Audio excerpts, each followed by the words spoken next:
Muy buenos días a todos. Realmente un gustazazazo estar con ustedes el día de hoy. En realidad, el tema de la pandemia vino a cambiar muchísimo de lo que es la educación en este momento. Yo debería haber estado en el AMIC hace poco con ustedes, pero bueno, el mismo cariño y el mismo gusto por compartir un poquito de lo que hacemos. Este es un extracto de una conferencia de casi 8 horas. Hoy tenemos 1 hora y vamos a tratar de resumir al máximo los principios que los pueden llevar a ustedes a tener una práctica exitosa. Exitosa no es necesariamente el que más facture en dinero, sino el que menos restauraciones tiene que repetir. Porque cuando nosotros estamos en una práctica privada, podemos estar facturando X cantidad de pesos o de dólares o de colones, pero si a largo plazo tenemos que estar repitiendo restauraciones, normalmente cuando hacemos la contabilidad vamos a ver que en realidad lo que nos ganamos se nos fue por otro lado. Entonces, una de las maneras de ser realmente exitoso a largo plazo es utilizar los mejores materiales que estén a mi alcance junto con el conocimiento que tengamos, en este caso, de la biomecánica, de cómo es que las piezas dentales logran sobrevivir tantos impactos, tantos golpes, un ambiente con bacterias, cambios de temperatura. Eso hace que el diente sea un elemento totalmente dinámico y por ende tenemos nosotros que darle las herramientas para que esa biomecánica se mantenga. Y si analizamos la odontología tradicional, normalmente nosotros estábamos entrenados a eliminar estructuras o tejidos dentales que a la postre eran los que daban esa biomecánica saludable a la pieza dental. Cuando nosotros hacemos una corona, estamos eliminando substratos indispensables para la longevidad de una pieza. Y vamos a analizar hoy una muy especial en pocos instantes. Primero que todo, dedico todo mi trabajo al Señor y espero que el día de hoy sea de gran bendición para todos. Estamos trabajando en una maravilla de la creación de la naturaleza y cada vez me convenzo más de que hay una mente y un ingeniero increíble que en este momento nos está acompañando. Y los felicito que hayan sacado esta horita de tiempo, porque entre más cosas ustedes vean y las asimilen, pues van a tener una perspectiva mayor, un conocimiento mayor, van a poderle dar más elementos de decisión a sus pacientes. Me refiero a darle más opciones de tratamiento y no quedarnos necesariamente en los tratamientos que aprendimos en la universidad. A través de estos 18 años, pues ya he recorrido un poquito de camino y algunas marcas que han confiado en mi trabajo. Ha sido un gran honor colaborar con ellas. Enseño esto para que tengan claro quienes me han apoyado, pero en este momento no estoy siendo pagado por ninguna de estas empresas para expresar lo que hoy les voy a contar. Muy bien, yo estoy seguro que en México, en toda Latinoamérica, pues este tipo de situaciones son súper comunes, súper comunes. Una amalgama MOD, que normalmente si no vemos caries visibles, pensamos que es mejor no eliminarla. Ahora bien, ¿qué pasa si nosotros dejamos esa amalgama y en 6 meses tenemos alguna fractura, alguna cúspide? El problema puede ser de que el paciente, a pesar de que la amalgama probablemente tenga 20 años, nos puede llegar a culpar a nosotros de una fractura, de que no le dijimos que esto podía suceder. Yo les cuento que en mi práctica, yo cualquier amalgama MOD que vea, las estoy cambiando desde que empecé a trabajar con magnificación, porque me di cuenta que en realidad lo que había por debajo eran muchos cracks en dentina y no entendía cuál era ese comportamiento, no entendía por qué se estaban dando. Y me di cuenta que la caries no es la única razón del por qué nosotros deberíamos cambiar una amalgama MOD sobre todo. ¿Qué es lo que sucede aquí? Nuestros dientes, estas imágenes que están viendo, son del artículo del grupo Biomodulación del doctor Vasos, el doctor Politano y el doctor Tapia. Cualquier artículo que quieran de esta charla las podemos tener y las puedo enviar a través de COA. Hoy no vamos a ver mucha referencia porque tenemos el tiempo limitado. Entonces, lo que ustedes están viendo acá son unas imágenes de cómo el esmalte se relaciona con la dentina y cuál es la morfología real de la dentina. Cuando nosotros estamos en la universidad y cuando ya salimos a la práctica diaria, pensamos únicamente en el esmalte y la dentina, pero estamos ignorando una capa multifuncional e indispensable para que el diente se comporte como diente, y es la unión amelodentinal. Porque si ustedes analizan, el hecho de que el esmalte sea de un mineral, es algo cristalino, está sobre algo más flexible que la dentina y sobrevive todos los impactos de la oclusión. ¿Por qué se está dando eso? Bueno, porque la unión amelodentinal provoca o provee la capacidad de disipar las fuerzas que se están dando a través del esmalte. La logra disipar como cuando usted le da un golpe a una almohada. Le pueden dar muy duro, pero el efecto va a ser prácticamente nulo por la disipación de energía. Aquí estamos viendo cómo se va propagando un crack cuando está avanzando a través del esmalte. Vean cómo la zona se va separando, se va ramificando, pero conforme empieza a acercarse a la unión amelodentinal, en lo que es el esmalte más profundo, este comportamiento empieza a disminuir hasta que la energía que provocó ese crack se disipa a través de esta unión fibrosa que se llama unión amelodentinal. Este digamos que es el mecanismo de defensa más increíble que hay de que algo cristalino sobre algo flexible no se fracture. Ahora bien, cuando nosotros hacemos una corona, todas estas maravillas de la naturaleza simplemente se están yendo por el suctor. Pero también nos lleva de la mano a comprender que si ya un crack, una falla del esmalte ha logrado entrar a dentina, ese crack ya sobrepasó todos los mecanismos de defensa biomecánica que tenga una pieza dental. Y ahí es cuando los cracks ya no tiene quien los detenga. Ya es una cuestión de tiempo para que una cúspide se empiece a quebrar. No sé si a ustedes les ha pasado, yo estoy seguro que sí. Llegan molares con la mitad del diente quebrado, la amalgama íntegra y la otra mitad del diente íntegro.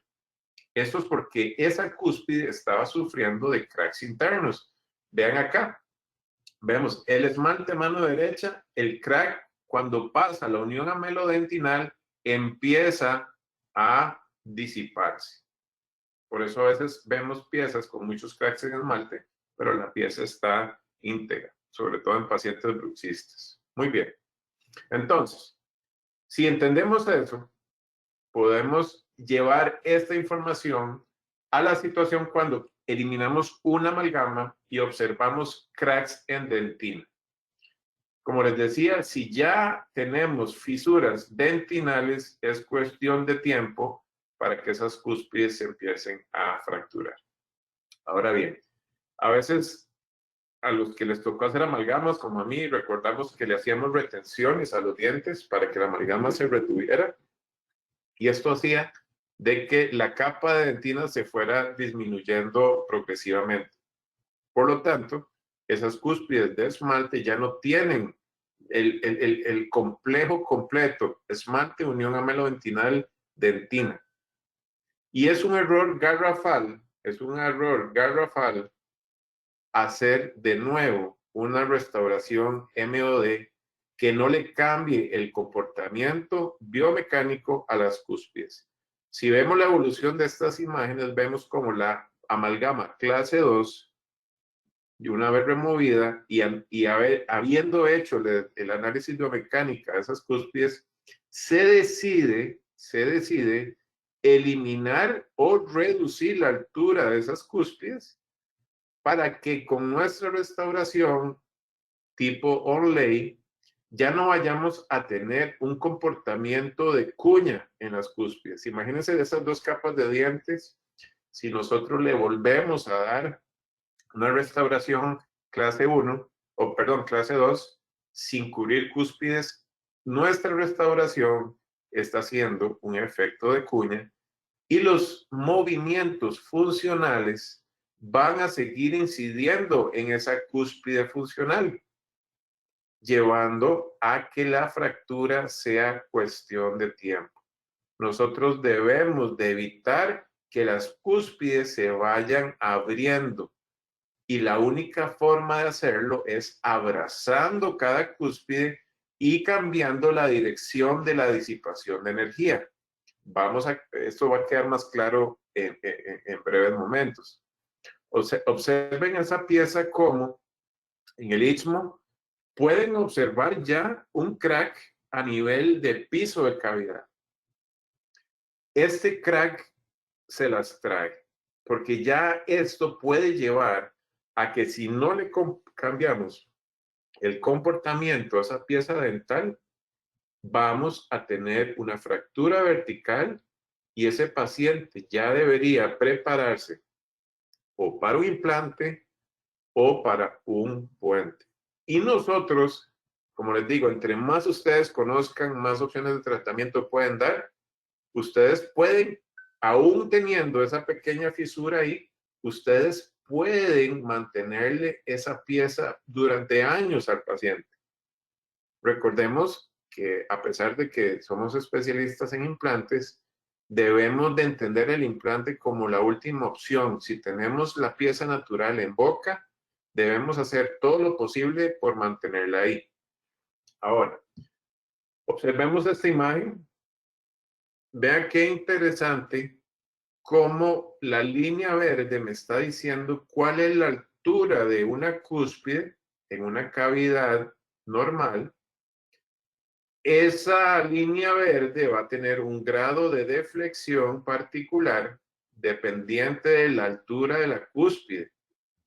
Ahora, si una pieza con endodoncia ya pierde el piso de la cavidad, ya la altura de la cúspide no va a ser la línea verde, sino que va a ser prácticamente todo el diente. Y la flexión va a ser todavía más peligrosa, provocando eventualmente una fractura de diente. Por lo tanto, esta imagen, grábensela en la mente. La flexión o la deflexión de cúspide va a depender de la altura de la misma.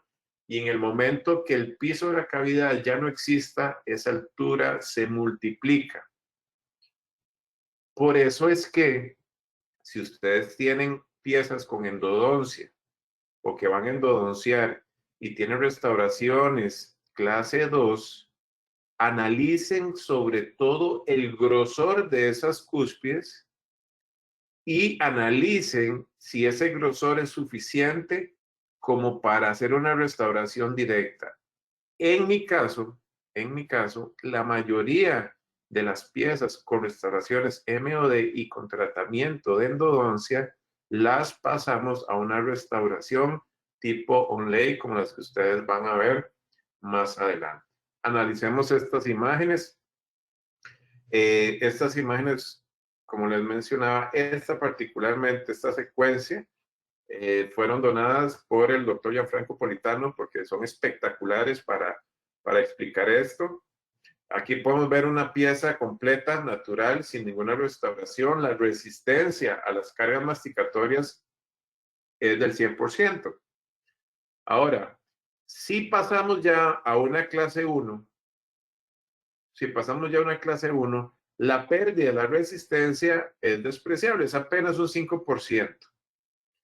Si ese diente tiene un tratamiento de nervio, pero mantiene sus rebordes, esa pieza todavía puede ser restaurada de manera directa. El problema es cuando ya empezamos a perder la integridad entre la mitad vestibular y la mitad lingual de una pieza. Y es cuando rompemos los rebordes de esmalte. Con el reborde mesial perdemos un 20%, con el distal un 25%. Cuando perdemos los dos, pero la cavidad todavía es pequeña, se considera que ya tenemos un 50% de reducción de la resistencia.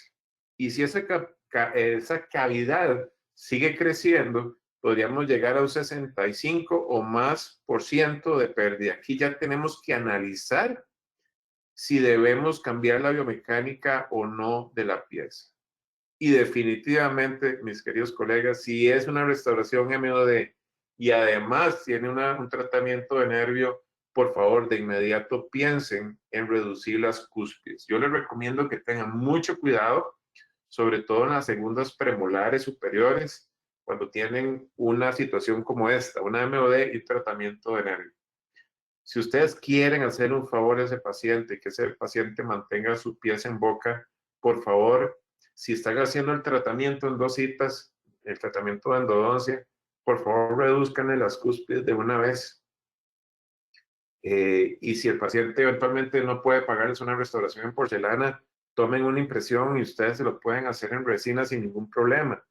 Pero por favor, que por cuestiones económicas no me le dejen al paciente cúspides en premolares superiores con restauraciones de MOD y tratamiento de nervio sin cumplir. Son las piezas que más se fracturan cuando no tenemos este concepto. Muy bien.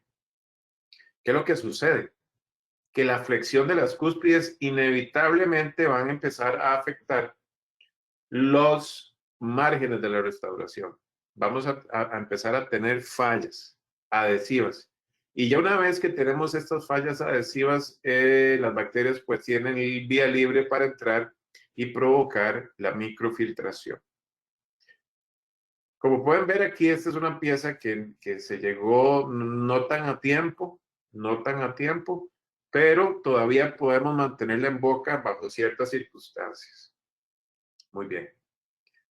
Vamos a ver esas circunstancias. Muy bien. Vamos a observar cómo es el diagrama básico del concepto que estamos viendo el día de hoy. Vamos a hablar de una corona parcial. Esta corona parcial o one-lay debe ser cementada con un cemento de resina y el diente tenemos que tratarlo de manera impecable, porque en este momento ya no tenemos ningún principio de aquellos básicos que se hablaban de las coronas, donde tenemos que tener una altura de preparación y una forma específica, una geometría específica de esa preparación. Aquí estamos dependiendo 100% de la adhesión. Aquí tenemos que tener mucho cuidado acerca de los materiales que vamos a escoger. Este artículo que ustedes están viendo aquí del doctor Federico Ferrari, si tenemos chance y nos da tiempo en la charla de hoy, les quiero presentar un video que con mucho cariño él envió para este tipo de actividades.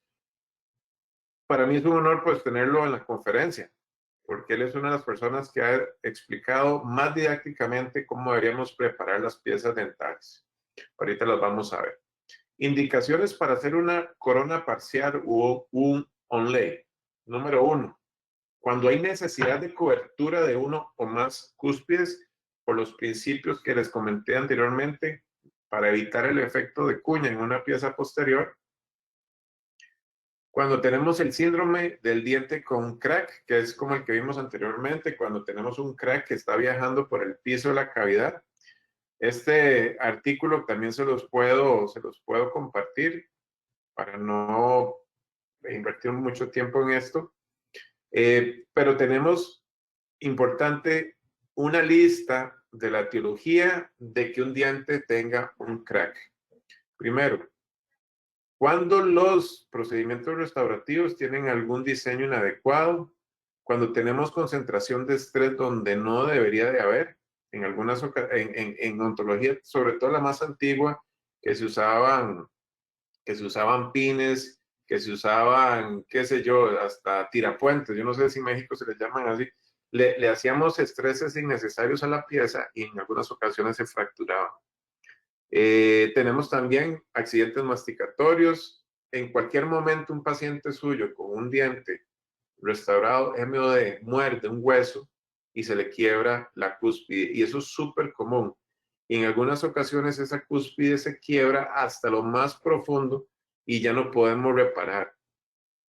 Ya no podemos reparar esa pieza. Tenemos algunas veces que hacer alargamientos de corona. Fuerzas funcionales, parafunción, etcétera, etcétera, etcétera. Quiere decir que la etiología del síndrome del diente con crack es multifactorial y prácticamente todas las causas son evitadas cuando hacemos una corona parcial. Por ejemplo, vemos esta pieza en donde tiene una amalgama bastante grande. Ese es un diente con el síndrome del diente con crack. Y después de la preparación, imagínense que quedamos con un diente prácticamente plano y aquí es donde tenemos que ser supremamente cuidadosos con los adhesivos que vayamos a utilizar. Primero que todo, es una dentina bastante profunda que tenemos que tener cuidado. Algunos a los que no les gusta usar ácido fosfórico, aquí todavía tienen más razón. Aparte de eso, tenemos un crack que podría tener comunicación con la cámara pulpar. Y como es tan crítica la longevidad de la adhesión, debemos de utilizar sistemas adhesivos universales en este momento, universales. Y esta es la pieza restaurada ya con la porcelana, veámoslo aquí y veámoslo restaurada. Obviamente aquí tienen que haber factores de oclusión que tenemos que tener muy en cuenta. Hay que evitar los contactos en lateralidad para no estresar más de la cuenta la interfaz adhesiva. ¿Qué más tenemos de indicaciones? También en algunas ocasiones vamos a cambiar la morfología.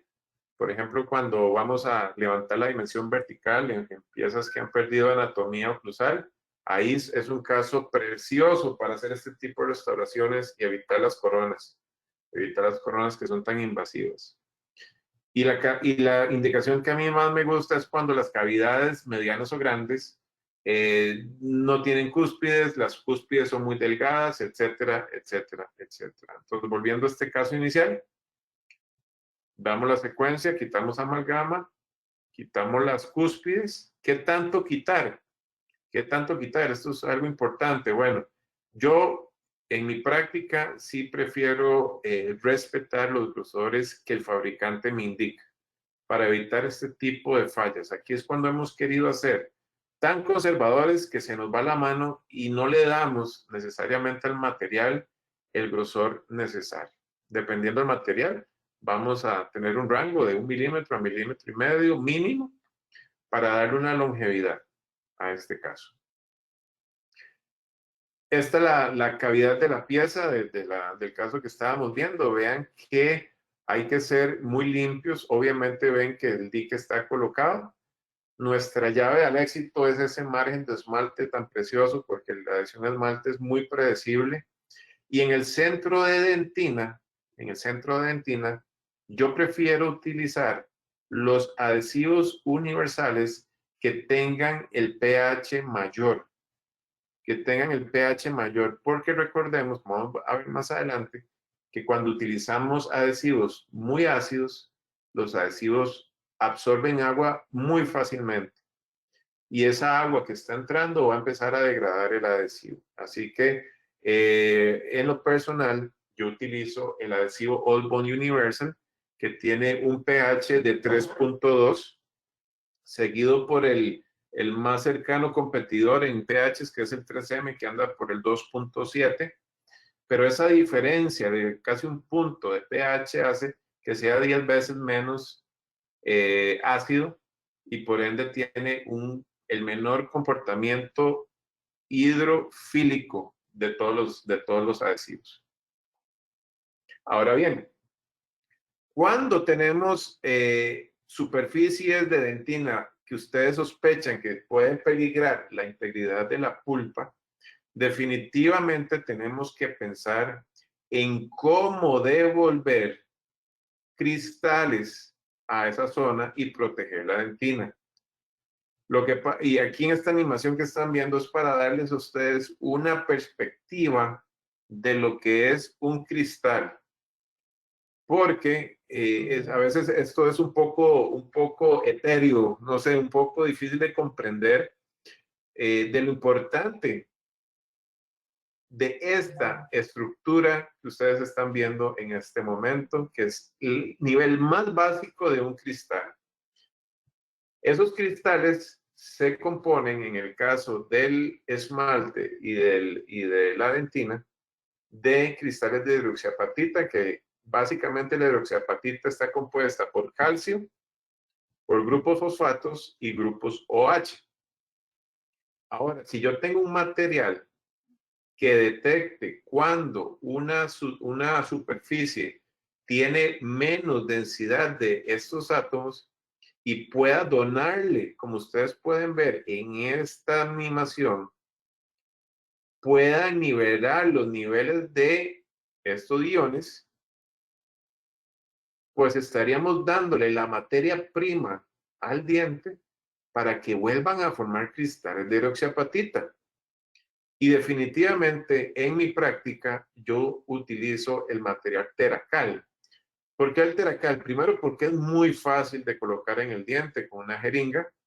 Y lo más importante, que es un concepto un poco más de química, a diferencia de otros liners como el Ultrablend, por ejemplo, el Teracal tiene una base hidrofílica. Quiere decir que mientras el material pueda permitir el paso de agua dentro de su matriz, ese material se va a mantener intercambiando iones de por vida con la dentina en este caso. Ojo, no quiero que se confundan con el adhesivo. El adhesivo yo debo de tratar de que sea lo más hidrofóbico posible en el momento en que está fotocurado. Pero si van a colocar un liner como es el Teracal, necesitamos que este material no sea hidrofóbico. ¿Por qué? Porque un material hidrofóbico, como es el Ultrablend, deja en el momento que agota su contenido de iones de calcio y fosfato, ya no permite eventualmente reabsorber iones cuando la dentina está saturada y por ende no tiene la capacidad de recargarse y eventualmente tener de nuevo iones cuando la dentina así lo requiere. Entonces, definitivamente para mí el Teracal es una de las herramientas más importantes en mi práctica para la protección de dentina. Tiene sus particularidades a nivel de colocación porque, como les decía, este material es hidrofílico y necesita una leve humedad de la dentina para que este material logre adhesión al sustrato dentinal. Entonces, si ustedes colocan este material en una dentina completamente seca, se va a caer. Y ustedes lo pueden quitar con el explorador. Y a veces, como a veces no leemos las instrucciones y no vemos que ocupa que la dentina esté húmeda, creemos que el material no sirve. Y en realidad es por un error operativo. Definitivamente, el hecho de que la dentina esté húmeda es indispensable. Posteriormente a eso deben de fotocurarlo al menos 40 segundos porque ese material es supremamente opaco y al no dejar pasar la luz debemos de aumentar el tiempo y disminuir al máximo el grosor de la capa de Teracal. No debe sobrepasar 1 milímetro y fotocurarse 40 segundos. Y ahí van a tener un material que va a mantener un intercambio iónico indispensable para la salud dentinal. Obviamente se coloca antes del adhesivo. Esto es algo importante. Visco tiene un lubricante que nos permite colocarlo en el diente, cuando ya hemos realizado todos los procesos adhesivos a la dentina y vamos a colocar un provisional, debemos de lubricarlo, porque normalmente los materiales de provisionalización que se utilizan para este tipo de restauraciones tienen contenido de resina. Y si no lo hacen, si no lubrican, es muy probable que no puedan eliminar el provisional de la forma tradicional y puedan dañar la cavidad cuando lo estamos quitando, quitando el provisional. El color ayuda mucho porque yo estoy viendo en forma precisa dónde estoy lubricando y nos asegura que la remoción del provisional vaya a ser absolutamente exitosa. Cuando hablamos de tipos de preparación, vamos a ver que dependen mucho de los objetivos que vayamos a obtener o los objetivos que queramos. Por ejemplo, en los casos que hemos visto hasta ahora, en donde queremos evitar que las cúspides se flexionen, esto es, y pueden tomarle foto al monitor para que no se les olvide, o cuando intercambiemos artículos, ustedes lo pueden tener en forma inmediata.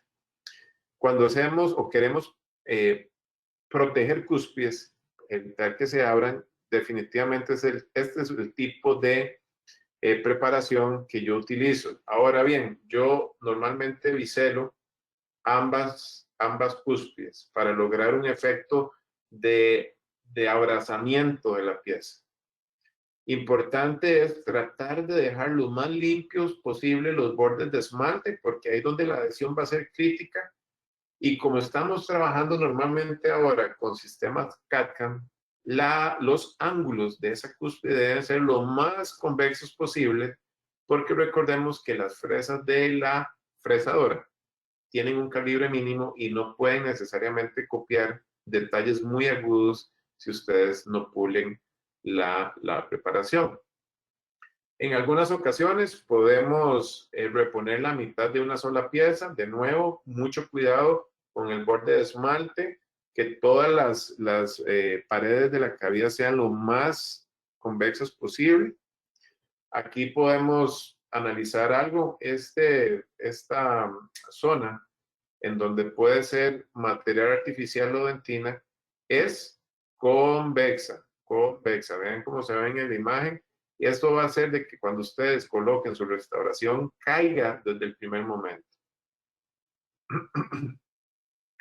También observemos los cajones de esa preparación. Los cajones de las preparaciones, en este caso, son prácticamente dependientes del defecto que vayamos a quitar. Ya no ocupamos esos cajones súper geométricos, súper paralelos, porque esos eran para restauraciones que no iban a ser cementadas adhesivamente. Aquí tenemos un poquito más de libertad de dejar la forma del cajón, eso sí, tiene que ser expulsiva y tiene que ser, sobre todo, idealmente en esmalte. Lastimosamente, la realidad es que muchas veces las caries están más profundas y debemos de utilizar técnicas como la elevación de margen para lograr el éxito de nuestra impresión y de nuestra cementación adhesiva. Entonces, principios básicos de una preparación para onlays. Que sea optimizada la cantidad de esmalte en los márgenes, como yo les decía, para objetivos adhesivos. Que la dentina que quede expuesta se le aplique inmediatamente el día de la preparación un tratamiento adhesivo que va a constituirse de la aplicación de All Bond Universal siguiendo el protocolo de fabricante, y posterior a eso le vamos a colocar una capa muy delgada de resina fluida, Hoy no nos da mucho chance de analizar las razones de por qué esa resina fluida, pero no dejen expuesto el adhesivo al provisional, no lo dejen expuesto, porque All Bond Universal nos da a nosotros una capa de 8 micras, es súper delgado, y por ende debemos de protegerlo, porque este procedimiento debe hacerse el día de la preparación. Eso se llama sellado dentinal inmediato. Por eso es que es tan importante lubricar la cavidad cuando le vamos a poner un provisional. Y esto nos va a asegurar adhesiones altísimas en el momento que vayamos a adherir nuestras restauraciones. El hecho de que ustedes sellen la dentina el día de la preparación es lo que a veces una línea que se traza entre el éxito y el fracaso de una restauración. Según estudios, la capacidad de adhesión de la dentina en el momento, si hacemos el tratamiento adhesivo el día de la preparación, puede llegar a ser mayor en megapascales que la fuerza que mantiene el esmalte unido a la dentina, que es alrededor de 59 megapascales. Hay reportes de adhesión en fuerza tensil en dentina sellada inmediatamente de hasta 61, 62 megapascales. Entonces, no hay que despreciar el hecho de que debemos de sellar la dentina el día de la preparación. Y aquí, obviamente, estas son fotos, no son reales, pero sí nos describe muy bien cómo esa dentina está convexa, cubierta con resina fluida y el borde del esmalte. Y a esto es a lo que me refiero.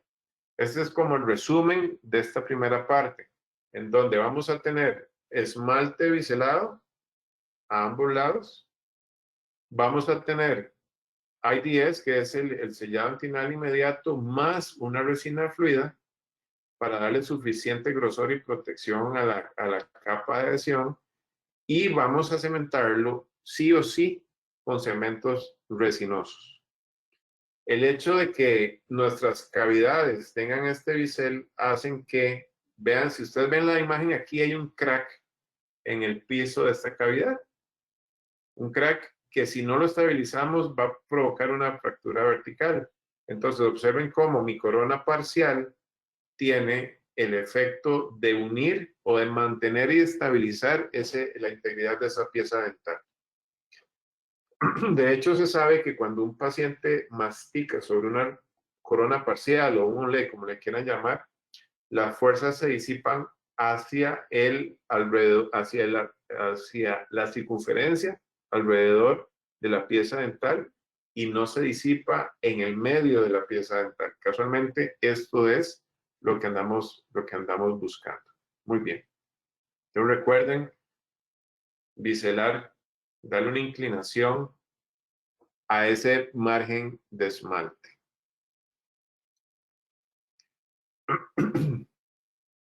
Quiero confirmar nada más que se me están escuchando bien.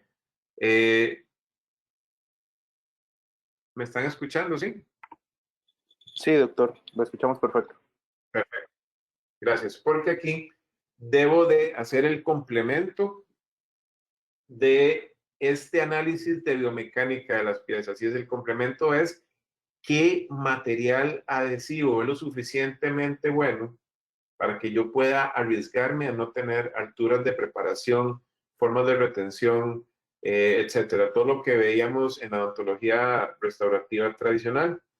Y me veo en la obligación de hacer un resumen de los materiales que podemos utilizar para este tipo de casos. Vamos a ver. En términos generales, tenemos porcelana feldespática, disilicato de litio, zirconia. Yo agregaría aquí las nuevas resinas híbridas que son cerámica con resina, por ejemplo, como la marca Enamic de Vita. De estos materiales, prácticamente en mi vida he utilizado todos, excepto obviamente la feldespática, porque no es el material indicado para este tipo de restauraciones. He utilizado el disilicato de litio, he utilizado el silicato de litio, que es el Suprinity de Vita. El disilicato de litio es de Divoclar, que es el famoso IMAX. He utilizado zirconia y he utilizado resinas de laboratorio.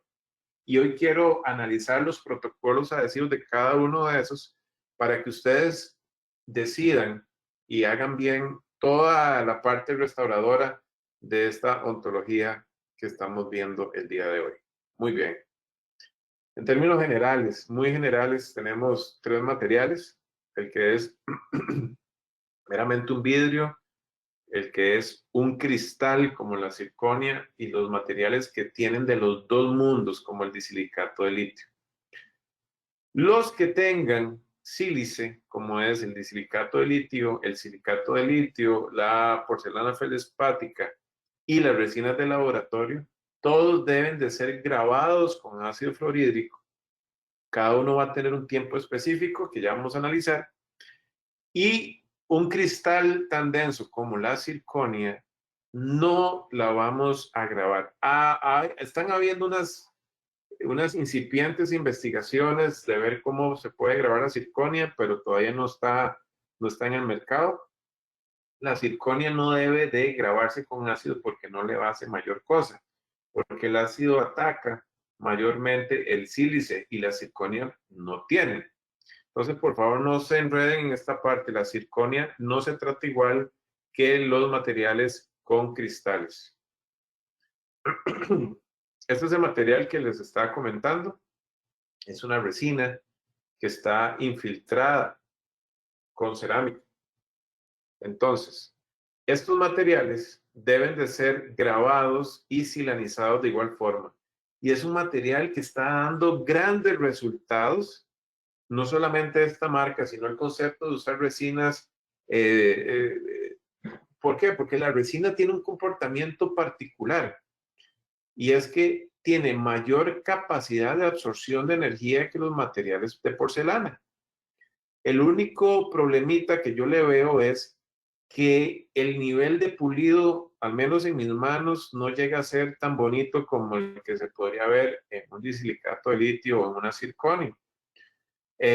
Vita vende un sistema de glaze para el Enamic, pero este glaze se va degradando con el tiempo. Eso es la desventaja. Pero la grandísima ventaja es que es el mejor material para absorber fuerzas. Para absorber fuerzas en casos como un bruxista, en casos que estamos haciendo restauraciones de coronas parciales como este. Así que si están dudando en probarlo, pues yo les digo que lo hagan, pruébenlo, pero ya saben la limitación. Le falta un poquito de esa vida que sí tiene el disilicato de litio bien trabajado y de la circonia bien trabajada. Vamos a ver. Cuando vayamos a trabajar feldespato, vamos a utilizar ácido fluorhídrico por 90 segundos, porque la cantidad de sílice es mucho mayor que la de un disilicato de litio, ocupa más tiempo. Para el disilicato de litio o el silicato de litio, vamos a utilizar el mismo ácido, no hay problema, pero lo vamos a bajar a 20 segundos. Entonces, si ustedes van a hacer una corona parcial de disilicato de litio, después de probarlo, por favor, lo van a grabar durante 20 segundos. ¿Qué es lo que hace este ácido? Vean cómo el agua aquí en una carilla no tratada, este líquido que es agua con colorante, yo simplemente quería diagramar un poquito el efecto que tiene un grabado así en la porcelana. Vean cómo ustedes pueden ver una convexidad de esa gota de agua. Una vez que la porcelana la grabamos, la superficie que queda va a ser muy áspera, y aparte de eso, si hay una compatibilidad química con el líquido que le vayamos a colocar encima, sucede esto. Vean cómo ahora el agua explota prácticamente sobre la carilla. Ahora, esto quiero ser claro. Esto puede ser bueno o puede ser muy malo. ¿Qué es lo negativo de que cualquier cosa ahora que tenga cierta compatibilidad química con mi porcelana caiga? El problema es que una porcelana recién grabada es altamente contaminable. Entonces tenemos, una vez que grabamos una carilla, por favor que nadie la toque todo con guantes, no graben y luego prueben en boca porque se les va a contaminar en forma catastrófica como lo están viendo ahí. Pero veámosle el lado bueno. Vean cómo ahora voy a aplicar silano y el silano también explota. Vean cómo él va corriendo y va llenando de silano toda la cavidad. Aquí ya no hay que poner más silano. Solo coloquen silano donde no llegó la primera gota que ustedes colocaron. Es negativo el exceso de silano. Sobresilanizar es contraproducente. Entonces, así es como yo silanizo. Coloco una gotita y espero a que el silano camine, se agote y no vuelvo a colocar en el mismo punto, sino que nada más pinto los lugares donde faltó el silano. Mi elección son estos ácidos. Este es el ácido de Visco que es a 9.5 y también hay una versión de 4 que, bueno, aquí yo les explico algo. ¿Por qué sale un ácido de 4? Porque cuando el disilicato de litio sale al mercado, Ivoclar saca un ácido fluorhídrico al 5%. ¿Verdad? Entonces, se decía que era la mejor concentración para este material. Visco tiene uno de 4%. Ahora bien, si ustedes quieren abarcar todas las posibilidades, yo les digo que ya la ciencia comprobó que la concentración de ácido fluorhídrico no es lo importante, sino el tiempo que lo dejemos en el material. Si ustedes quieren optimizar sus inventarios, si ustedes compran el de 9.5%, ese ácido les cubre todas las posibilidades de materiales. Nada más que me le van a variar el tiempo. Resumamos. Para disilicato de litio o silicato de litio me lo van a grabar durante 20 segundos. Feldespato 90 segundos y los materiales de resinas de laboratorio como el Enamic me lo van a dejar 60 segundos. 60 segundos. ¿Ok? No le recomendaría necesariamente tener solo el de 4 porque, por ejemplo, un ácido de 4, si quieren ustedes inventar una carilla de feldespato, tenían que dejarlo prácticamente 5 minutos y esto no es práctico. Si ustedes tienen de 4, me lo utilizan solamente para disilicato de litio, pero les recuerdo que el de 9.5 les soluciona para todos los casos. Posteriormente me gusta limpiar la porcelana con ácido fosfórico, limpiarla, eso no va a grabar, porque posterior al grabado van a quedar unas sales que le dan una apariencia blanquecina a la porcelana y esto evita que tengamos una superficie limpia para que hayan las suficientes retenciones mecánicas que logramos con los grabados ácidos. Posteriormente a eso, a que la porcelana esté limpia, vamos a silanizar. El silano pues va a ser un ente de unión entre el extremo metacrilato, que es este de la izquierda, que se va a pegar a la resina, con el grupo silano que se va a pegar a la porcelana en esta reacción química. Entonces, sin silano, su restauración se va a caer. Se va a caer sí o sí.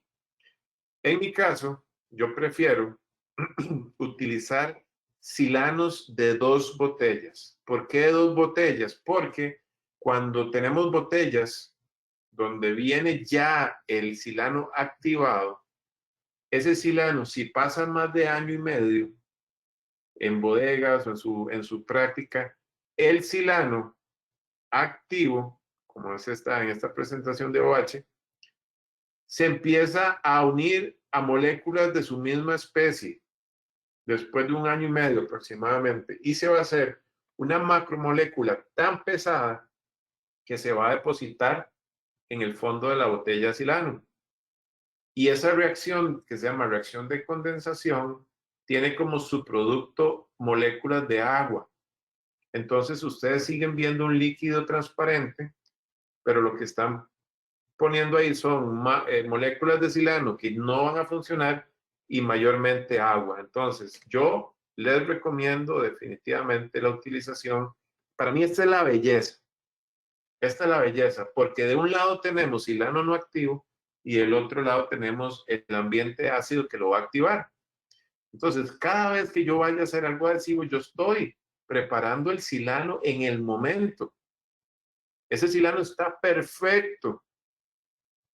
Yo hago bastante restauración en porcelana y aún así yo no me confío o yo no confío en mi adhesión a botellas de una sola. Yo sé que si compro una nueva la voy a gastar, pero aún así yo sé que hacer el silano fresco en mi práctica me ha dado éxitos tras éxitos tras éxitos adhesivos.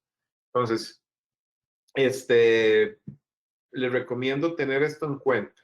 Les recomiendo tener esto en cuenta para que no tengan problemas a la hora de adherir carillas que son tan críticas en adhesión y que no van a tener problemas a cementar coronas parciales. La circonia funciona diferente. La circonia no es grabable, no tiene sílice que pueda ser grabado con ácido, pero sí podemos tratarla de una forma distinta. Gracias a Dios, surgen primers como el MDP, que es este que ustedes están viendo acá, que nos permiten tener una adhesión química a la circonia por primera vez. Entonces, si ustedes ven el patrón de lógica de la adhesión, siempre tenemos que buscar un arenado o un grabado. ¿Para qué? Para generar retenciones mecánicas. Eso es digamos que el 50% de la adhesión final. Y si a esto le sumamos interacción química de primers, como son el silano para las porcelanas con cristal y el MDP para la circonia, estamos complementando la retención mecánica porque tienen que tener esto claro, cuando hay interacción química es mucho más estable en el tiempo que la simple retención mecánica. Siempre busquen complementar. Si grabo disilicato de litio, inmediatamente silano. Si areno la circonia, ahorita vamos al protocolo, inmediatamente colocamos MDP. El All Bond Universal tiene en su volumen, en su composición, este primer. ¿Por qué lo tiene? Por varias razones. Una, porque se comprueba que el MDP tiene interacción con el calcio de la hidroxiapatita, lo cual me da otra ventaja adhesiva. Y número dos, al inicio se recomendaba que si íbamos a cementar adhesivamente una corona de circonio, podíamos o podemos aplicar una capa muy delgada de All Bond Universal al intaglio, es decir, a la parte interna de la corona, soplamos y fotocuramos y vamos a tener la adhesión química para la circonia. Ahora bien, esta técnica, a pesar de que funciona muy bien, tiene sus complicaciones, porque si esta capa la dejamos muy gruesita, no nos va a asentar la corona. Por tanto, sale otro producto que yo prefiero para colocar dentro de mis coronas de circonio, que es el Z Prime, que es el Z Prime que ustedes lo están viendo aquí. Tenemos otro producto muy bueno que es el Monobond Plus Divoclar, pero lo que a mí no me gusta, y es una opinión muy personal, es que mezclen silano con MDP, porque el MDP en presencia de ambientes ácidos, el silano en presencia de ambientes ácidos se activa, obviamente, y eventualmente podría perder eficacia. Yo prefiero, y como les digo, le estoy compartiendo 17 años de práctica. Yo prefiero componentes por separado, que cada uno vaya haciendo su milagro. Yo prefiero tener mi silano solo y mi MDP solo. Por eso es que yo uso el Z Prime. Esto es MDP y no hay que fotocurarlo. Usted simplemente lo coloca dentro de su corona y lo deja secar. Eso va a durar 2-3 minutos. Nada más tengan en cuenta que la apariencia del Z Prime es brillante. No crean que es que no se secó, es que le deja una apariencia brillante al intaglio de su corona. Y si ustedes hicieron el protocolo de arenado junto con el MDP, ustedes pueden hasta adherir carillas de circonia. En términos generales, para no complicarnos en ciencia en este momento, aquí les tengo un resumen de cómo es que debemos de tratar la circonia antes de colocarlo al MDP. Primero, vamos a arenar la circonia, pero la vamos a arenar a una presión específica. No es a la presión que simplemente nos dé la manguera de la silla, si tenemos arenador de silla o el arenador en el laboratorio. Un arenador correcto tiene que ser entre 1 y 2 bar de presión y deben de arenar esa corona durante 20 segundos. 20, el tiempo es importantísimo. La angulación, obviamente ya esto es un poco in vitro, ¿verdad? Porque calcular la angulación en términos generales no tiene sentido, ¿verdad? Es lo que usted ocupa angular para que pueda arenar eficientemente su corona a una distancia de 1 o 2 centímetros. Y otra cosa importante es que el tamaño de la partícula debe ser específico. La partícula primero debe ser óxido de aluminio y tiene que ser entre 30 y 50 micras, no más de 50 micras, porque ya podríamos afectarle la integridad del circonio. Entonces, si ustedes tienen óxido de aluminio de 30 a 50 micras a 1 o 2 bar de presión durante 20 segundos, ustedes inmediatamente van a darle la mejor retención mecánica y aumento de propiedades mecánicas a la circonia. Esta es una foto de mi amigo Sean Park, donde hace maravillas con la circonia. Para poder tener éxito en esto, definitivamente tenemos que honrar al laboratorista que nos hizo tan excelente trabajo haciendo una técnica adhesiva impecable. Algo importantísimo que tienen que tener en cuenta, por favor, nunca le pongan ácido fosfórico a la circonia, porque, como pueden ver acá, el MDP tiene fosfatos y el ácido fosfórico también tiene fosfatos y la saliva tiene fosfatos. A la corona no le importa de dónde venga el fosfato, ella va a aceptar esa molécula. Entonces, si ustedes le ponen ácido fosfórico, todas las opciones de unión que pudo haber tenido el MDP fueron agotadas por los grupos fosfatos del ácido fosfórico. Entonces, aunque ustedes le pongan MDP, ese MDP no va a limpiar, no va a ser un primer efectivo. También, si ustedes van a coger su corona y la prueban en saliva, los fosfatos de la saliva se pegan a su corona. Y es obligación de nosotros limpiarlo. Una de las maneras más fáciles de limpiar es con elementos químicos. Con elementos químicos. Yo utilizo el Circlin. El Circlin viene en una jeringa, es un color azul, trae bastante material, rinde muchísimo y con 20 segundos que ustedes apliquen este material dentro de su corona, ustedes están absolutamente seguros de que todo el fosfato que pudo haber venido de su ácido fosfórico o de su saliva al haber probado la corona en boca, ya no va a estar dentro de su corona. Por tanto, ya pueden colocar su primer, su Z-Prime, sin que haya un obstáculo mecánico de que haya habido un grupo fosfato de otra naturaleza. Aquí vamos a ver si definitivamente deciden utilizar circonia para las coronas parciales. Vamos a analizar algunos protocolos muy fáciles de comprender y que les va a simplificar ante tanto bombardeo de materiales de adhesión. En realidad el protocolo es muy sencillo. Vamos a ver. Vamos a ver diferentes situaciones. ¿Qué pasa si el laboratorio o ustedes ya arenaron la circonia? yo les aconsejo que nunca permitan de que el laboratorio les mande materiales ya arenados, porque como vieron anteriormente, cuando ya un material está arenado o grabado, se contamina muy fácil. Yo prefiero hacer todo en el momento que voy a cementar. Pero bueno, digamos que la circonia ya fue arenada. Si ya fue arenada, ya sabemos que se va a contaminar. Probamos la corona en el diente, se va a llenar de saliva y aquí tenemos una opción muy buena porque como ya hicimos un arenado, sobrearenar el circonio tampoco es adecuado.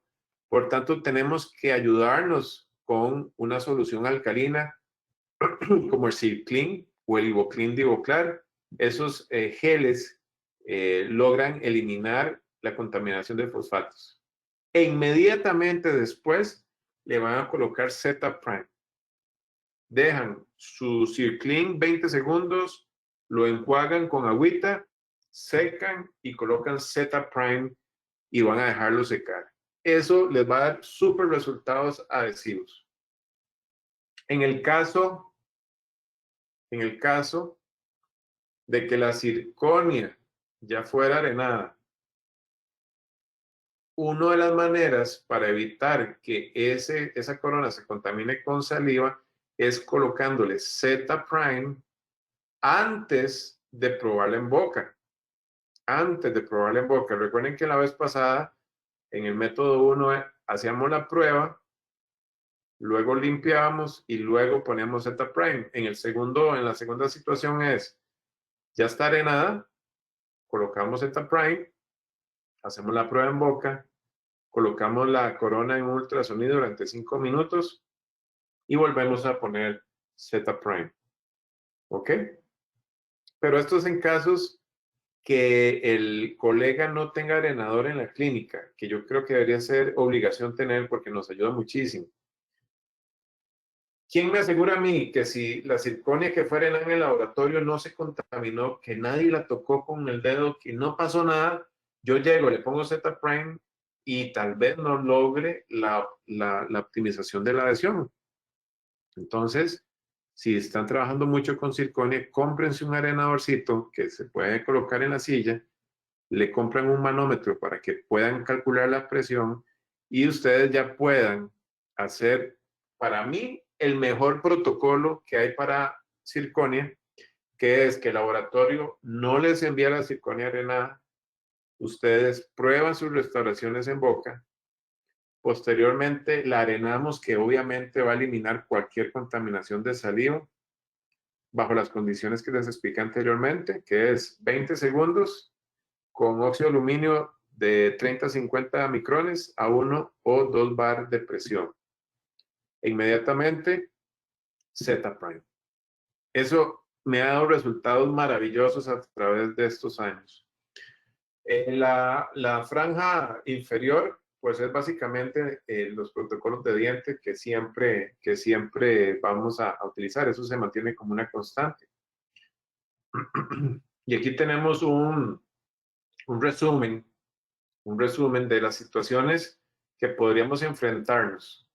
Si tenemos una cavidad en donde tenemos altura de preparación, que las paredes son paralelas, que es una preparación prácticamente de libro, ustedes pueden hacer un cementado tradicional.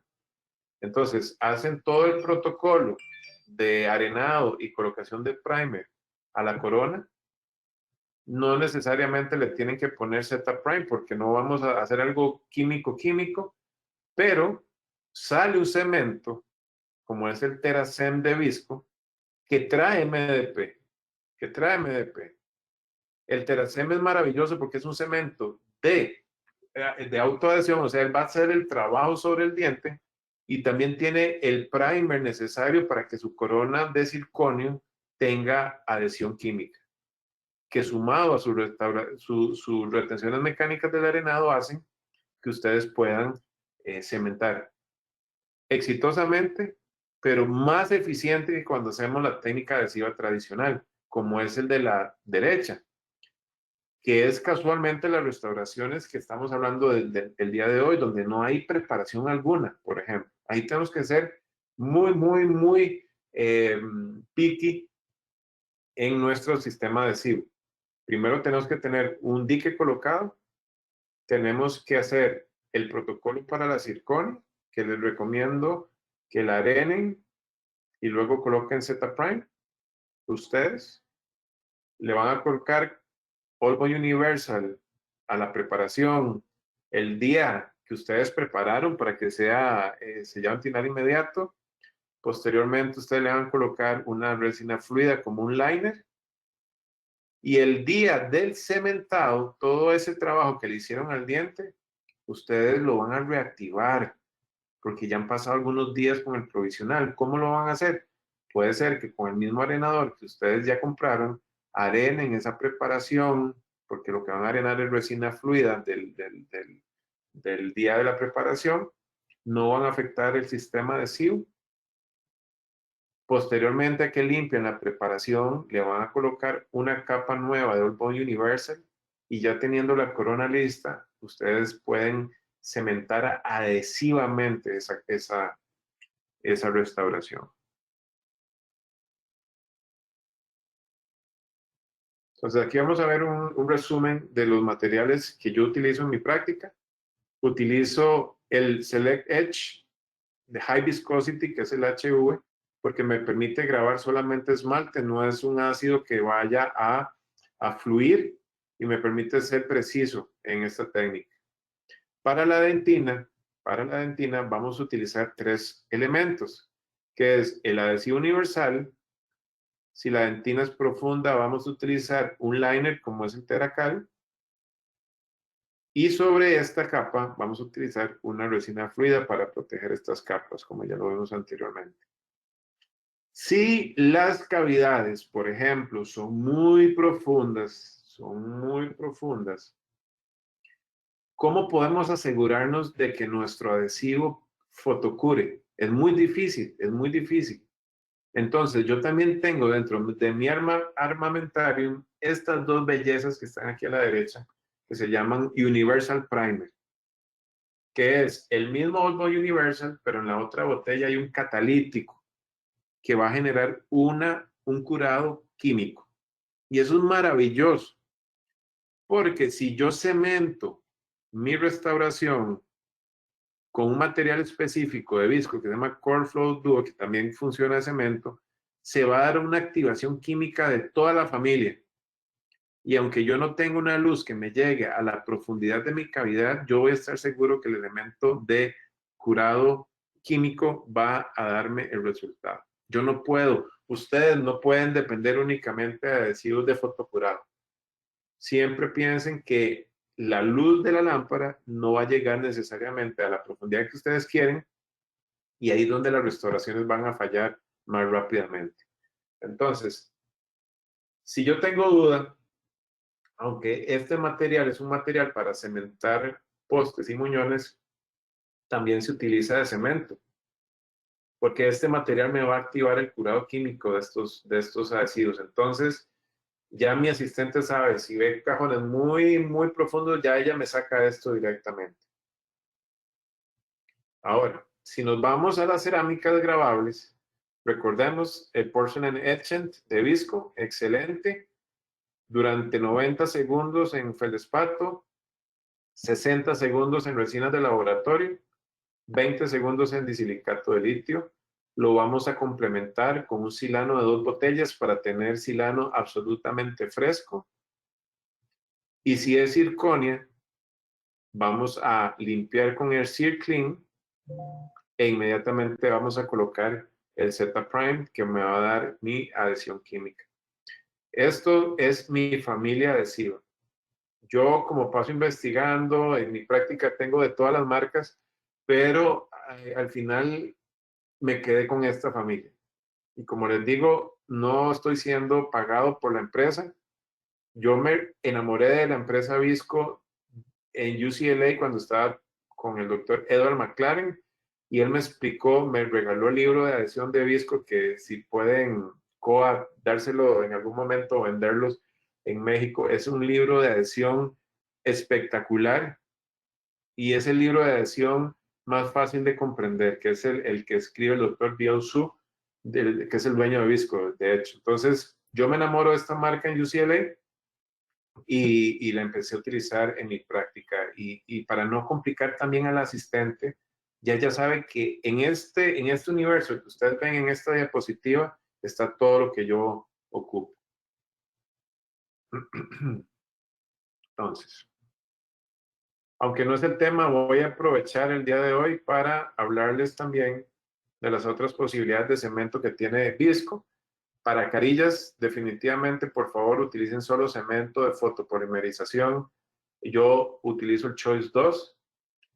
Tiene pastas de prueba, tiene colores suficientes. Si yo tengo que hacer, por ejemplo, en un caso, cementación de muchas coronas, yo utilizo el Terracem porque me facilita mucho la técnica. Si yo tengo preparaciones suficientemente altas, ¿verdad? Biomecánicamente agradables, pues la ciencia me da permiso de cementar, no necesariamente adhesivamente. El Terracem me da excelente resultado y aparte de eso tiene MDP que les va a ayudar con el circonio. También tenemos el Bicem, es otro cemento dual, ¿verdad? Siempre que ustedes ven una punta mezcladora es un cemento dual, ese es también autoadhesivo, que es, digamos, de la misma naturaleza del U200 de la 3M. Si vamos a hacer adhesión con cementos no autogravantes, yo utilizo el Duolink Universal. Este da una fuerza impresionante. Es un excelente cemento, pero necesita, como él no es autogravador, no es autoadhesivo, perdón, este cemento necesita que la preparación tenga Olmo Universal. Por eso fue una pequeña cápsula aparte para aprovechar. Vamos a ver, ya para terminar, el resumen del procedimiento que sigue el doctor Gianfranco Politano en su artículo de una restauración que ya ustedes ven que biomecánicamente está muy comprometida. Entonces se analiza, se ve que los cracks superaron la unión amelo-dentinal. El doctor Gianfranco Politano es seguidor del grabado en dentina. Les soy completamente sincero, yo también no me da miedo grabar dentina, me sirve, me gusta, pero en algunas ocasiones donde yo veo una dentina más allá de lo que me gustaría para ponerle ácido, utilizo el HV de Visco que me permite grabar solo esmalte. Para este tipo de técnicas sí ocupamos un ácido más fluido. Una vez que grabamos y colocamos el adhesivo, obsérvese acá cómo se está colocando una capa de resina fluida muy delgada. A eso es lo que me refiero con el liner de resina. ¿Por qué? Porque eso me va a proteger la capa, digamos, híbrida, aunque está mal llamada híbrida, que logramos si utilizamos directamente un adhesivo universal o la bien conocida capa híbrida cuando sí grabamos dentina y después colocamos el All Bond Universal. Posterior a este sellado dentinal inmediato, se van a limpiar y a perfeccionar las líneas de terminación de esmalte. Esa debe de quedar limpia de adhesivo. Y una vez que estamos en este punto, ya podemos tomar la impresión. Antes de, si van a tomar la impresión análoga con silicona, deben de colocarle a la preparación glicerina o un bloqueador de oxígeno y van a fotocurarlo de nuevo. ¿Por qué? Porque cuando tenemos una capa inhibida superficial y vamos a tomar una impresión con silicona light, hay una cierta inhibición de la polimerización del material de impresión. Por tanto, ¿cómo eliminamos la capa inhibida? Fotocurando a través de glicerina o de algún bloqueador de oxígeno tipo gel. Y posteriormente a eso vamos a tomar una impresión muy fiel. Ahora, cuando ya viene la restauración, supongamos que es un disilicato de litio en este momento, se va a grabar con ácido al 9.5, 20 segundos, se va a lavar, se va a silanizar y se le va a colocar el cemento que sea de su elección. Y aquí es un tema que es importante aclarar. tengan cuidado de cementar con resina fotocurada si el grosor de su restauración sobrepasa los 6 milímetros, porque la luz no va a ser óptima para que su resina fotocure. Yo normalmente, aunque hay estudios de que la resina fotocurada es muy buena, obviamente es muy buena, la resistencia es muy buena en los márgenes, yo por adhesión utilizo resinas duales para cementar. Ya cuando el día llega del cementado, ¿ok? Vamos a quitar el provisional y vamos a grabar toda la superficie de nuevo. Tanto la del esmalte, que es la que realmente se está grabando, y sobre la capa de sellado antinal inmediato, porque el ácido lo que va a hacer es limpiar. Después de que pasan 15 segundos, vamos a lavar esa cavidad y le vamos a colocar, como dice en la letra E, vamos a colocar adhesivo de nuevo en toda la superficie. ¿Ok? Y vamos a fotocurar. Y vamos a fotocurar. Inmediatamente después, ya vamos a poder cementar la corona parcial o onlay de la manera que ustedes pueden observar ahí. Vamos a asegurarnos de que el asentamiento sea el ideal. A veces cuesta un poquito porque ellas, si la cavidad es muy plana, tienden a moverse. A veces yo prefiero dejarle algún surquito guía para el día del cementado. En este caso, ustedes pueden utilizar el Duolink, pueden utilizar el Bicem, pueden utilizar cualquier cemento que en este caso sea dual. Para incrustaciones, es muy importante que utilicen un cemento que sea lo más estético posible, ojalá un translúcido, para que la interfase entre la incrustación y el diente sea lo menos notoria posible, lo menos notoria posible. Muy bien, es un tema complicadillo de dar en una hora. Como les digo, esta es una charla que sobrepasa las 8 horas y que ojalá en algún momento podamos volver a hacerlo físicamente por allá, porque hay otros temas importantes que vienen a hacer accesorio importante de estas técnicas. Estos son mis correos, ese es mi Instagram. Yo normalmente respondo por los inbox, ¿verdad? Si no les respondo el mismo día, me dan chancecito, pero cualquier pregunta que tengan, por favor, no duden en contactarme. Estoy a su disposición y a los amigos de COA estoy para servirles si quieren hacer alguna sesión de preguntas y respuestas. Aquí estoy a sus órdenes.